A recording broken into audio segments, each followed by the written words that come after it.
Buenos estimados estudiantes, vamos a iniciar el curso de Química General 2, sección B, vespertina del segundo semestre de 2022 de la Facultad de Agronomía. Vamos a iniciar la clase número 25. Vamos a seguir en donde nos quedamos, que estábamos viendo entalpía de la unidad 5. Siempre mi nombre es Walter Arnoldo de la Roca Cuellar. Mi número de registro es 2002-0176 y estoy asignado a este semestre a impartir este curso. Entonces vamos a continuar y pues como siempre digo, esta clase se da sin estudiantes debido a que no hay estudiantes por el paro estudiantil. Entonces, como evidencia de que sí cumplí con mi horario de trabajo, pues se da esta grabación y además el material pues es útil para que los estudiantes lo puedan revisar cuando ellos quieran. Una clase asincrónica. Muchas gracias, bienvenidos y vamos a continuar.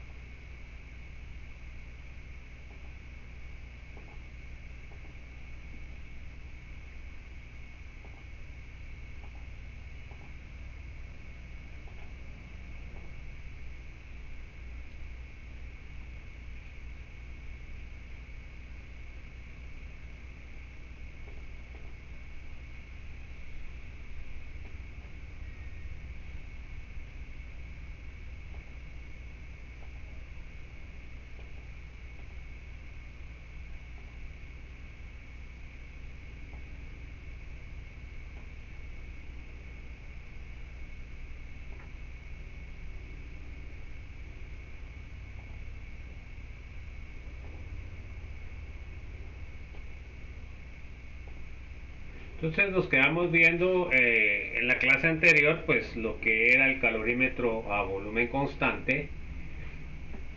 Vamos a ver ahora el calorímetro a presión constante. Este es el que nosotros hacemos el experimento en el laboratorio, que es bastante sencillo y no necesitamos gran equipamiento para poderlo hacer. Entonces la calorimetría a presión constante es un dispositivo más sencillo que el calorímetro a volumen constante, utilizado para determinar los cambios de calor en reacciones diferentes a la combustión. Es el calorímetro de presión constante, o sea que aquí no podemos determinar las reacciones de combustión, vamos a analizar más las reacciones de disolución. Entonces, de manera simple, un calorímetro a presión constante puede construirse con dos vasos desechables de espuma de poliuretano, como se muestra. O sea, lo que nosotros normalmente decimos duroport. Entonces vamos a crear un sistema aislado, pero por supuesto el aislamiento pues no es tanto como en el caso del anterior calorímetro. Entonces, ¿qué es lo que vamos a tener? Se dan cuenta que tenemos los dos vasos de poliestireno, de poliuretano, perdón, o sea, los vasos de Duropor que decimos nosotros en términos coloquiales. Vamos a tener un tapón, ¿verdad?, para el vaso. Luego vamos a tener un agujero en el cual va a estar el termómetro. De ahí vamos a tener otro agujero donde va a estar el agitador. Esto lo vamos a mover para arriba y para abajo de manera de que se homogenice la temperatura dentro del vaso. Entonces se dan cuenta que es un sistema bastante sencillo. Este dispositivo mide el efecto de una gran cantidad de reacciones como neutralizaciones, ácido-base y calores de disolución y dilución.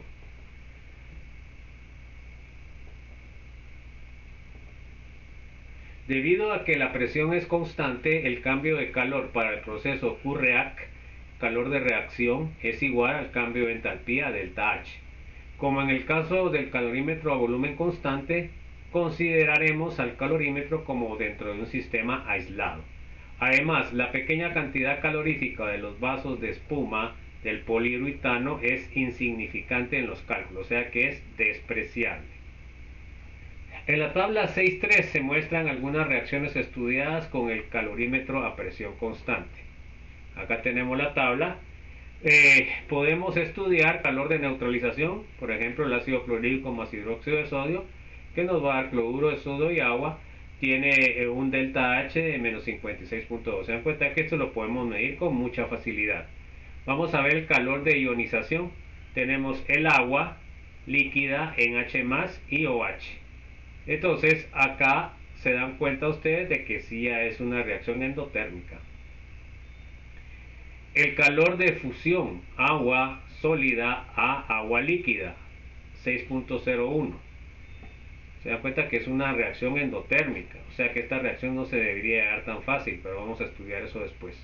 Calor de vaporización, agua líquida a agua gaseosa, 44.0, medido a 25 grados a 100 grados centígrados y el valor es de 40.79 kilojoules. O sea que aquí depende de las condiciones en que estemos trabajando, ¿verdad? Luego, calor de reacción sería el cloruro de magnesio más 2 moles de sodio, que nos va a dar cloruro de sodio y magnesio metálico.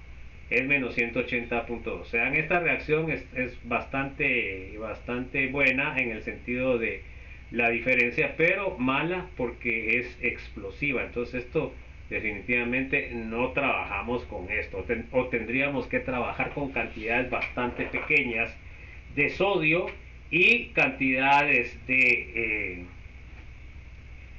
agua bastante grandes para que absorba ese calor que produce la reacción. O sea que habría que investigar qué condiciones de reacción vamos a poner para evitar alguna explosión, porque el problema es de que en esa reacción se produce hidrógeno y el mismo calor de la reacción produce que se inflame el hidrógeno y por eso es explosiva, ¿verdad? Entonces aquí como que debería trabajarse con granitos, ¿verdad? De sodio, porque el sodio es un sólido. Habría que trabajarse con alguna limadura a manera de que produzca menos calor e hidrógeno. Bueno, vamos a medir una granalla de plomo con una masa de 26.47 gramos a 89.98 grados. Se colocó en un calorímetro a presión constante de capacidad calorífica insignificante que contenía 100 mililitros de agua. La temperatura de agua se elevó de 22 a 23.17 grados. ¿Cuál es el calor específico de la granalla de plomo? Normalmente cuando decimos granalla de plomo o es un circulito o puede ser siempre un material algo aplastadito, ¿verdad? En este caso se dan cuenta que es una pelotita. Entonces tenemos el plomo calentado a 89.98 y pesado 26.47 y tenemos 100 gramos en lo que es el frasco, la taza de el vaso de Duroport, 100 gramos de agua a 22.5 grados. Entonces luego agregamos la granalla al agua y el agua subió a 23.10. Se dan cuenta que aquí está a presión constante, o sea que está a una presión de una atmósfera. Conocemos las masas del agua y de la granalla de plomo, así como la temperatura inicial y final. Suponiendo que no se pierde calor a los alrededores, podemos igualar la pérdida del calor de la granalla del plomo con el agua del calor ganado. Por supuesto, se acuerdan de que esto tenía un tapón, ¿verdad? Tapón de hule. Y eso es lo que no me permite que se vaya calor hacia afuera, o que la cantidad que se vaya sea menor. Bueno, entonces, conociendo el calor específico del agua, podemos calcular entonces el calor específico del plomo. Si se considera el calorímetro como un sistema aislado, no se transfiere calor a los alrededores y podemos escribir calor de plomo más calor del agua es igual a 0, por lo cual el calor del plomo va a ser igual al menos calor del agua. El calor que el agua ganó está dado por, sería igual a m, la masa, s, el calor específico, y delta t, el cambio de temperatura. ¿Se dan cuenta? Felicito. Entonces, donde M y S son la masa y el calor específico, y delta T es la temperatura final menos la inicial. Por lo tanto, el calor del agua sería 100 gramos por 4.284 joules partido gramo por centígrado, que sería el calor específico del agua, y luego por la diferencia 23.17 menos 22.7 nos queda 280.3 joules. Hagamos el cálculo, jóvenes. Serían 100 por 4.184 por diferencia 23.17 menos 22.50 sale, me voy a cambiar porque aquí no tengo como científica, 280.33. ok, perfecto, joules. ¿Me dan cuenta? Eso es lo que hacemos en el laboratorio, jóvenes, así de sencillo. Como la pérdida de calor por parte de la granalla de plomo es igual al calor que ganó el agua, entonces el QPV va a ser igual a menos 180.3 joules. Para encontrar el valor específico del plomo escribimos. Entonces en este caso sabemos que el delta Q plomo va a ser menos 280.3 joules, igual a 26.47 gramos, que es lo que pesaba la granalla, multiplicado por S, que es lo que queremos saber, y multiplicado por la diferencia de temperaturas. Despejamos S y nos quedaría pues la diferencia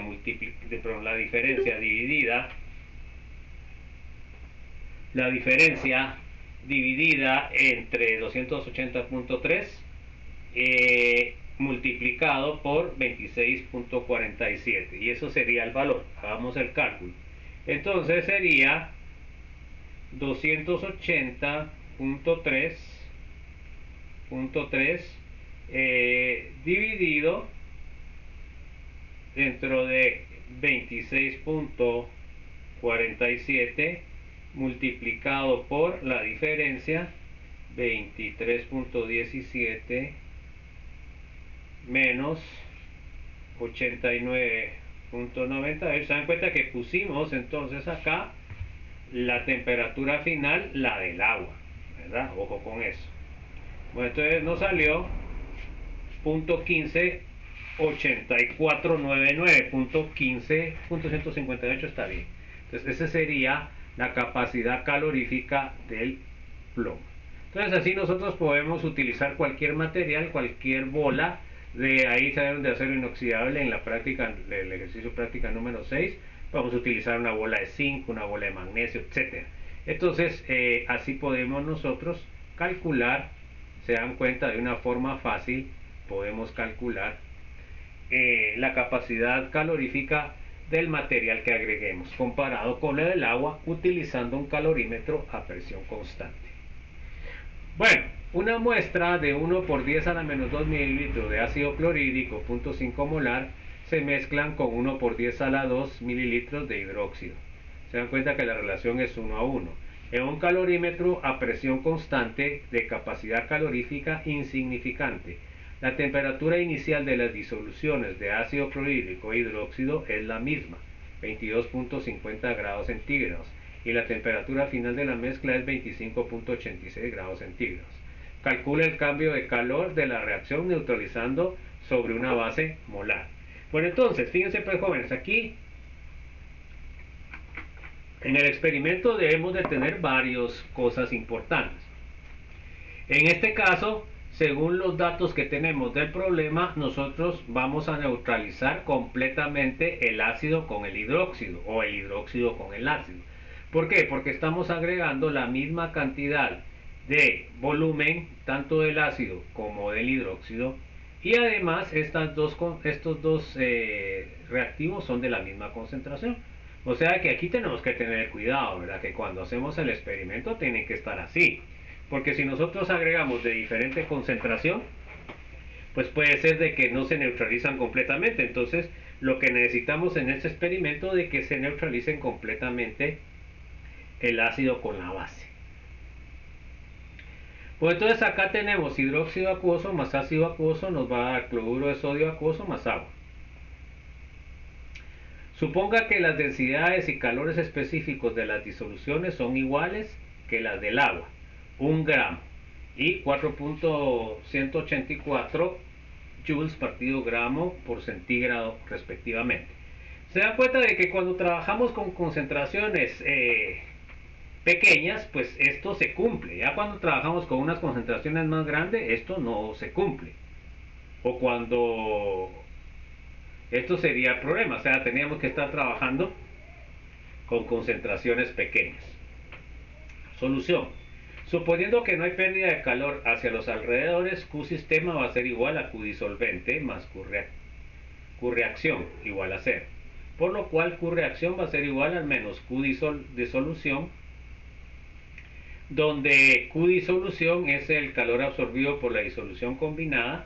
Como la densidad de la disolución es 1, la masa de 100 mililitros son 100 gramos, ¿verdad?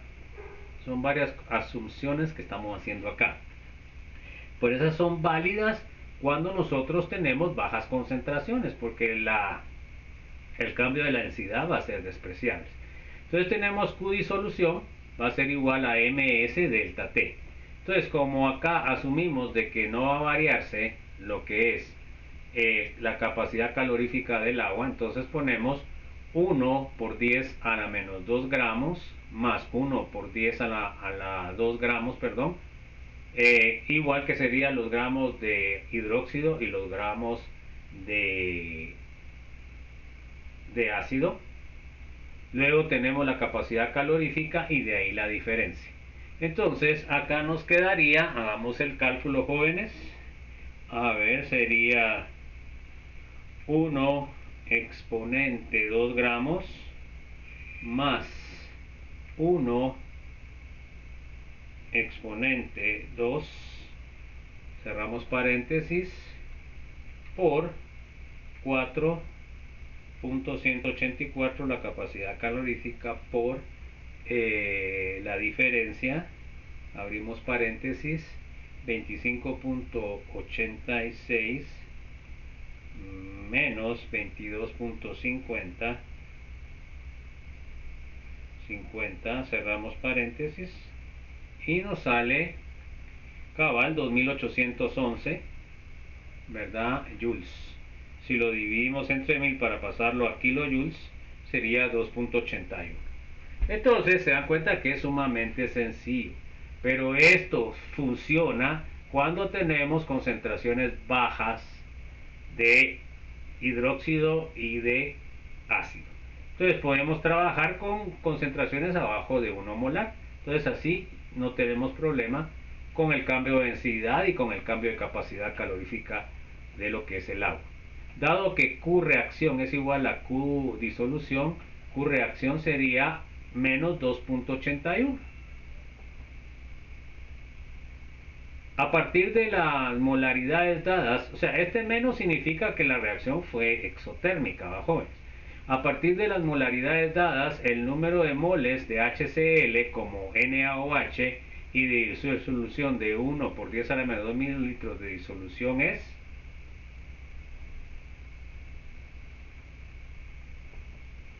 entonces tenemos 0.5 moles partido 1 litro por 0.1 litros sería 0.0500 moles.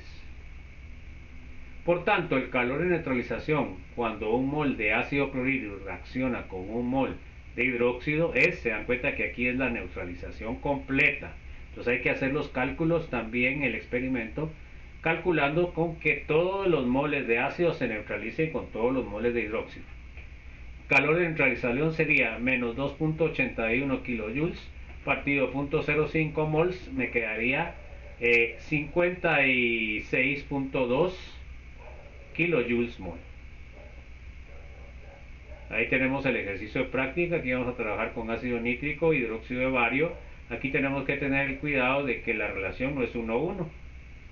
Un mol de hidrógeno un mol de hidróxido de bario me produce 2 moles de OH. Bueno, vamos a ver ahora las entalpías de formación estándar. Entonces, el punto de referencia a nivel del mar para todas las expresiones de entalpía recibe el nombre de entalpía estándar. ¿Ok? Entonces sería delta HF estándar. Cuando miran ustedes esa ruedita arriba significa estándar. Es diferente cuando ustedes tienen un cero abajo, que ya serían iniciales. Ojo. Se dice que las sustancias están en estado estándar a una atmósfera. De ahí que el término entalpía estándar es el exponente 0 representa las condiciones estándar a una atmósfera y el subíndice F significa formación. Por convención, la entalpía estándar de formación de cualquier elemento en su forma más estable es 0. Entonces, por ejemplo, el oxígeno molecular es 0, ¿verdad? Considere el elemento oxígeno como, por ejemplo, el oxígeno molecular O2 es más estable que la otra forma alotrópica del oxígeno, que es el ozono, O3. A una atmósfera y a 25 grados centígrados, así podemos escribir que el delta estándar de formación, el delta H de formación estándar del oxígeno es 0, porque es la forma más estable de oxígeno.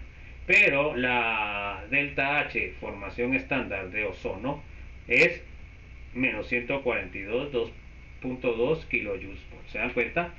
Porque esta ya no es la forma más estable. Entonces, ojo con eso. O sea que a veces yo no les tengo que dar los datos. Pues, por ejemplo, el nitrógeno, el cloro molécula, el cloro diatómico, el bromo, el flúor, el yodo. Estos son formas más estables. O sea que el valor de la delta H formación estándar sería 0. De manera similar, el grafito es una forma alotrópica del carbono, más estable que el diamante de una atmósfera a 25 grados. Por lo que tenemos que el delta H formación estándar del grafito es 0 y el delta H formación estándar del carbono diamante es 1.90. Entonces se dan cuenta que la forma más estable del carbono en este caso es el carbono grafito, que es el carbono que encontramos en las minas. Con base en esta referencia de elementos, ahora podemos definir la entalpía estándar de formación de un compuesto como el cambio de calor relacionado cuando se forma un mol del compuesto a partir de sus elementos a una presión de una atmósfera. Bueno, entonces, la importancia de las entalpías estándar de formación estriba en que una vez que conocemos sus valores podemos calcular la entalpía estándar de reacción. La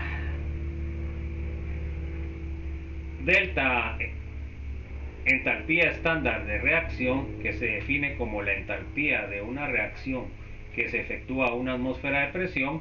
Por ejemplo, consideremos la reacción hipotética que utilizamos siempre, ¿va, jóvenes? Queda de A, B, C, D. Entonces vamos a ver. Entonces tenemos A minúscula por A más B minúscula por B, que nos va a dar C minúscula por C y D minúscula por D. Ya sabemos que los coeficientes minúsculos son los coeficientes estequiométricos, ¿va, jóvenes? Bueno, entonces, donde A, B, C y D son los coeficientes estequiométricos para esta reacción, el delta H estándar reacción está dada por... Entonces nosotros sabemos que va a ser el delta H estándar de los productos menos el delta H estándar de los reactivos. Entonces ahora se dan cuenta que me quedaría C, que es el coeficiente estequiométrico por delta H estándar de formación de C, más D, que sería el coeficiente estequiométrico por delta H estándar de formación de D. Todo eso menos el delta A por el delta estándar de formación de A, más B por delta H formación estándar de B. ¿Ok? Entonces se dan cuenta que debemos de tener balanceada la ecuación, si no, pues no vamos a obtener un buen dato. Podemos generalizar que la ecuación anterior, delta H estándar de reacción, va a ser igual a la sumatoria de delta, a la sumatoria de N, delta H formación de productos menos sumatoria M por delta H formación reactivos, donde M y N representan los coeficientes estequiométricos de los reactivos y productos, y sigma significa la suma de. Observe que en los cálculos los coeficientes estequiométricos son solo números sin unidades, ¿ok? Bueno, acá tengo la tabla de entalpías, ¿verdad? De algunas sustancias inorgánicas. Por ejemplo, acá la plata sólida sería su estado más estable, 0. Acá el bromo, ¿se dan cuenta? El bromo líquido diatómico es 0. El grafito sería 0. El calcio sólido metálico sería 0. El cloro diatómico gaseoso sería 0. El cobre sólido o el cobre metálico sería 0. El flúor diatómico sería 0. El hidrógeno diatómico gaseoso sería 0. ¿Ok? Luego tenemos acá el mercurio líquido, 0. El yodo diatómico sólido, 0. El magnesio metálico sólido, 0. El nitrógeno diatómico gaseoso, 0. Tenemos el oxígeno diatómico gaseoso, 0. El azufre rómbico o rómbico es 0. Ese sería el más estable. Luego tenemos el zinc metálico sólido, 0. O sea, todos los metales, todos los elementos metálicos en su forma metálica, ¿verdad? Serían siempre 0.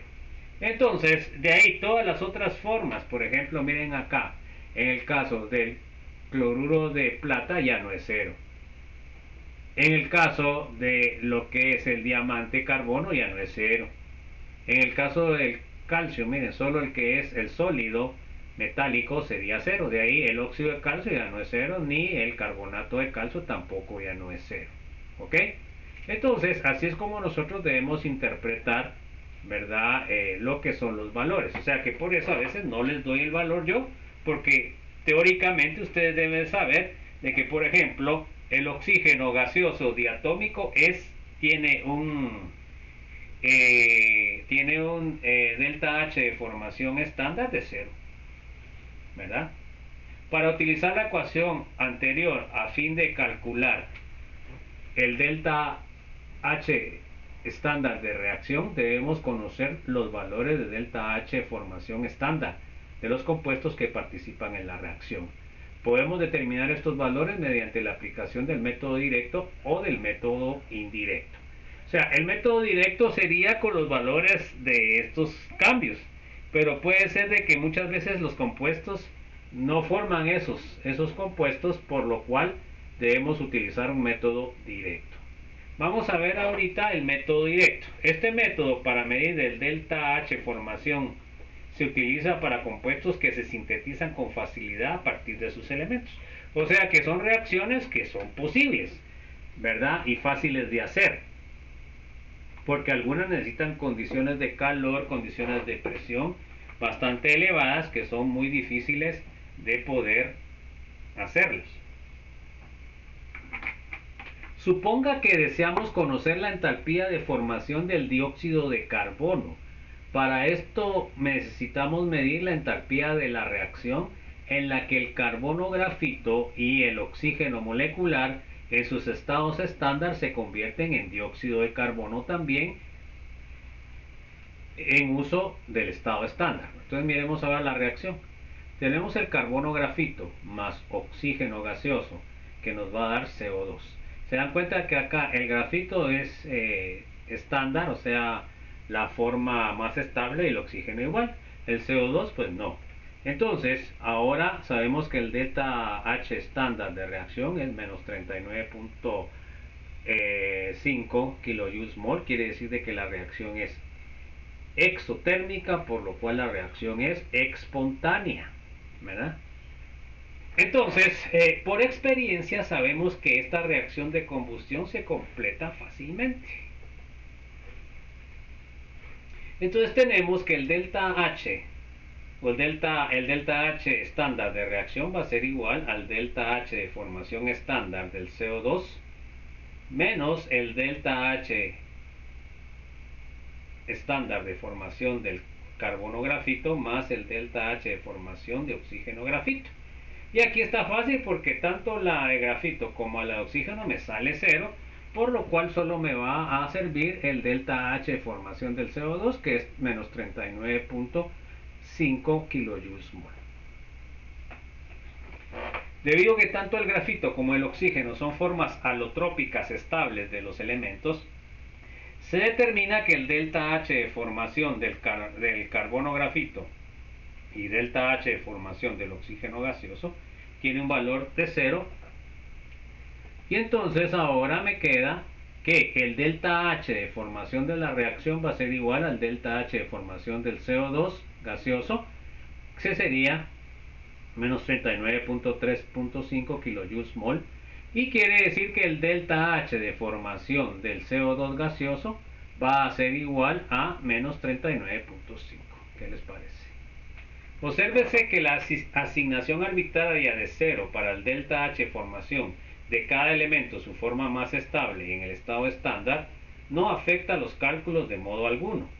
Recuerde que el interés de la termoquímica radica solo en los cambios de entalpía, ya que puede determinarse experimentalmente, lo que no sucede con los valores absolutos de la entalpía. O sea que nosotros podemos medir lo que manifiesta las reacciones, que es calor. Otros compuestos que se pueden estudiar aplicando el método directo son el hexafluoruro de azufre, el penta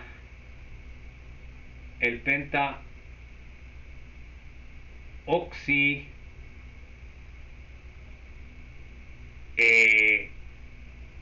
tetrafósforo, y tenemos el disulfuro de carbono. El pentaóxido de tetrafósforo perdón. Las ecuaciones que representan su síntesis son, entonces miremos acá, tenemos el S rómbico más 3 moles de flúor diatómico gaseoso nos van a dar un mol de hexafluor monoazufre, nos va a dar el tetrafósforo blanco más 5 moles de oxígeno gaseoso, me va a dar el pentaóxido de tetrafósforo, el carbono grafito más 2 moles de ese rómbico me va a dar el disulfuro de carbono. Observe que el S rómbico y el P blanco son los alótropos más estables del azufre y el fósforo, respectivamente, a 1 atmósfera y 25 grados centígrados. Por tanto, los valores de sus delta H formación estándar es 0. Este sería el azufre rómbico.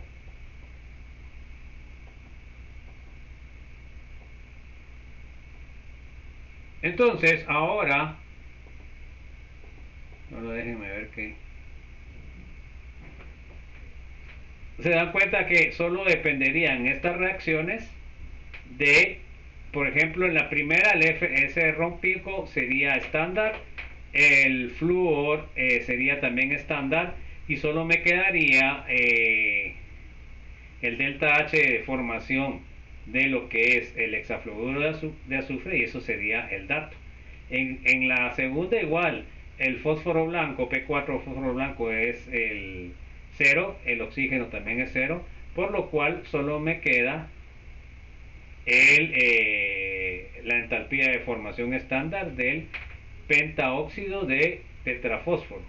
Y ahora en la última igual, el grafito es estándar y el azufre rómbico es estándar, nos queda 0.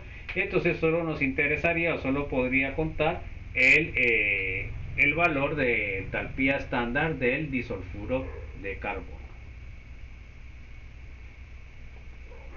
Vamos a ver el método indirecto. Pues el método indirecto se utiliza cuando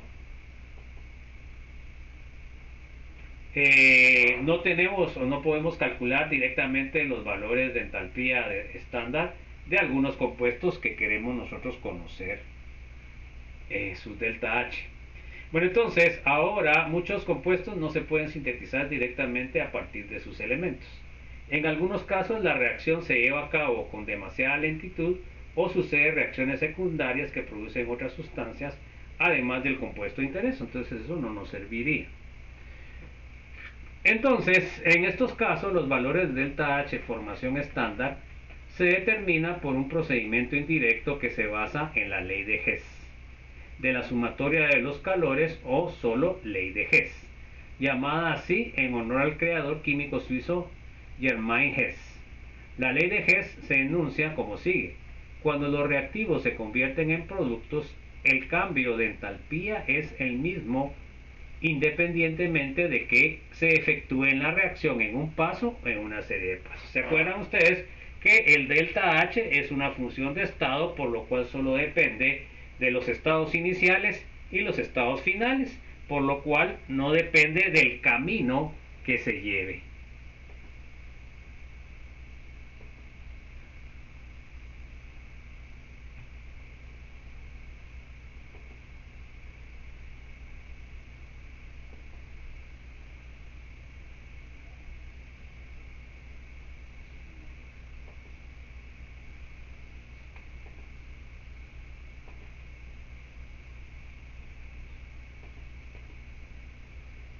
En otras palabras, si podemos separar la reacción de interés en una serie de reacciones para las cuales podamos medir el valor de delta H estándar de reacción, podemos calcular el delta H estándar de reacción. Entonces nosotros podemos hacer en etapas y combinar las reacciones hasta que nos den el producto que nosotros nos interesa conocer, el delta H de reacción. La ley de Hess está basada en que debido a que el H es una función de estado, el delta H solo dependerá del estado inicial y el final. Es decir, solo depende de la naturaleza de los reactivos y productos. El cambio de entalpía será el mismo, ya sea si la reacción global tiene un lugar en un paso o en varios pasos. Esa es la genialidad de Hess, que utilizó pues lo que son las leyes de termodinámica, ¿va, jóvenes? Supóngase que queremos conocer la entalpía estándar de formación del monóxido de carbono, CO. La reacción se representa como: entonces tenemos grafito más un medio de oxígeno va a ser igual a CO. ¿Ok? Bueno, esta reacción no la encontramos directamente porque no se puede realizar con facilidad. Entonces, no obstante, la combustión del grafito también produce un poco de dióxido de carbono, CO2, así que no podemos medir el cambio de entalpía de CO directamente, como se mostró, ¿verdad? Porque no es un cambio neto solo a CO, no, que también se produce CO2. En lugar de ello, debemos emplear una ruta indirecta con base a la ley de Hess. Es posible llevar a cabo las siguientes dos reacciones por separado, las cuales proceden cuantitativamente. Entonces miremos pues. Entonces aquí tengo la primera reacción, tengo grafito más oxígeno que me va a dar CO2 gaseoso, y el delta H estándar de reacción es menos 393.5 kilojoules, o sea que es exotérmica, es espontánea. Luego tenemos esta otra reacción que serían CO2, más un medio de oxígeno me va a dar CO2 y va a ser un delta H de menos 283.0 kilojoules mol. Pues entonces ahora nosotros podemos construir la ecuación que queríamos anteriormente. Entonces lo primero que tenemos que ver es lo siguiente. Se dan cuenta que invertimos la ecuación B porque nosotros queremos obtener CO en los productos. Aquí lo tenemos en los reactivos. Entonces, fíjense pues, al invertir la B y convertir la C, entonces el CO2 me queda como si fuera reactivo y el CO me queda como que fuera producto, que es lo que quiero yo en la reacción, más un medio de oxígeno. Ahora, lo que tengo que ver es de que al darle vuelta a la reacción, pues ahora va a ser endotérmica. Si era endotérmica, me pasaría a exotérmica. Si es exotérmica, me pasa a endotérmica. Bueno, entonces ahora yo tengo la C y la A, que serían las que me interesaría sumar. Debido a que las ecuaciones químicas se pueden sumar y restar tal como ecuaciones algebraicas, realizamos la operación de suma entre A y C y obtenemos, aquí tengo A y tengo C. Entonces miren ahora qué pasa. Al sumar la ecuación que voy a tener, entonces lo que voy a obtener es un mol de grafito. De ahí se dan cuenta que tengo, miren pues, acá tengo un mol de oxígeno, pero en los productos tengo medio. Entonces sería 1 menos un medio, me queda un medio de oxígeno gaseoso. Bueno, luego se dan cuenta que acá el CO2 se va a eliminar porque está en los reactivos y en los productos y es un mol. Bueno, entonces ahora, ¿qué va a pasar? Entonces ahora yo ya tengo la ecuación que yo quería producir CO. Luego de esto hago la suma neta, que sería menos 393.5 más 283, me quedaría menos 110.5. Se dan cuenta que aún es exotérmica la reacción final. Bueno, por tanto, el delta H formación del CO sería menos 110.5 kilojoules. Con base en lo anterior podemos ver que la reacción global es la formación del CO2, ecuación A, la cual se puede dividir en dos partes, ecuación D y ecuación B. La figura siguiente muestra el esquema general del procedimiento. Miren pues, acá tenemos grafito más oxígeno que me va a dar CO2. Se dan cuenta que es esta menos 393.5 kilojoules.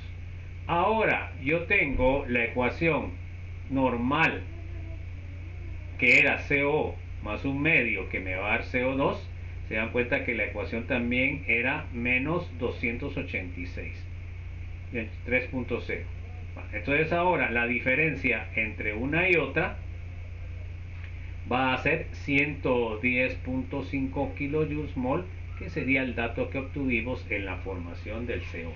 Pero miren qué bonito. Acá sería carbono más un medio, eso no está puesto acá, más un medio de oxígeno, me va a llegar a CO. Entonces es la diferencia de estas dos, de la de grafito hasta CO2 y la de monóxidos hasta CO2.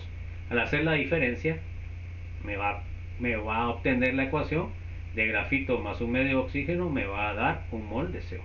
¿Se dan cuenta? Y ahí es donde viene la importancia de que la ley de Hess, pues es, perdón, no la ley de Hess, no, que el delta H es una función de estado. La regla general para aplicar la ley de Hess es de que debe acomodar una serie de reacciones químicas correspondientes a la serie de etapas, de manera que cuando se sumen se cancelan todas las especies excepto los reactivos y productos que aparecen en el global. Esto significa que debe quedar los elementos al lado izquierdo y el compuesto de interés debe quedar al lado derecho de la flecha, porque sería el producto. Para lograr esto, con frecuencia tenemos que multiplicar alguna o todas de las ecuaciones que represente las etapas individuales por los coeficientes apropiados. O sea que cuando no se pueden eliminar compuestos que serían en este caso compuestos sin ninguna función, entonces hay que hacer las respectivas multiplicaciones. Por supuesto que al multiplicar, pues tenemos que multiplicar toda la ecuación, ¿verdad? Entonces vamos a ver esto, lo vamos a dejar ahí y ahí nos vamos a quedar. Dice, calcule la entalpía de formación del acetileno C2H2 a partir de sus elementos. Bueno, sus elementos son el grafito y el hidrógeno. Y me va a dar C2H2, que sería gaseoso. Bueno, eso es lo que quiero yo encontrar. Si buscamos en las tablas, eso no existe. Entonces, las ecuaciones para cada etapa y los cambios de entalpía correspondientes son, entonces yo tengo la A de grafito más oxígeno me va a dar CO2. La es una reacción exotérmica 393.5, o sea, es una reacción bastante espontánea. Y luego tengo el AB, que sería hidrógeno gaseoso más un medio oxígeno que me va a dar agua. Se dan cuenta que aquí el agua, pues no dice uno, bueno, ¿y eso qué pasó? Bueno, pero acá tengo el elemento ya carbono grafito y tengo el elemento hidrógeno. También es exotérmica. Bueno, entonces ahora solo me falta poner el etileno en los productos. Ahora tengo la tercera reacción. Se dan cuenta que tengo 2 moles de etileno más 5 moles de oxígeno que me va a dar 4 moles de CO2 y agua. En este caso se dan cuenta que no tengo otros elementos diferentes. En esto tengo CO2 y tengo agua que los puedo eliminar porque todas las ecuaciones tienen esos elementos. Eso es lo que tengo que buscar. La combinación de elementos que me vayan a llevar a lo que es la ecuación que yo quiero, que son 2 moles de grafito más 1 mol de hidrógeno más 1 mol de etileno. Entonces, esto también tengo que balancear. Bueno, entonces ahí nos vamos a quedar. Entonces, solo vamos a ver el objetivo. El objetivo aquí es calcular el cambio de entalpía para la formación del etileno C2H2 a partir de sus elementos carbono e hidrógeno. No obstante, la reacción no ocurre directamente.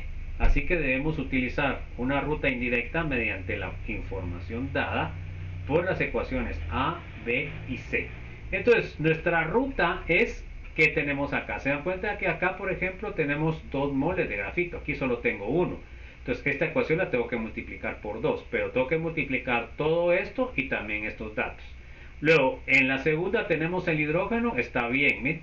Tiene 1 mol y eso es lo que quiero.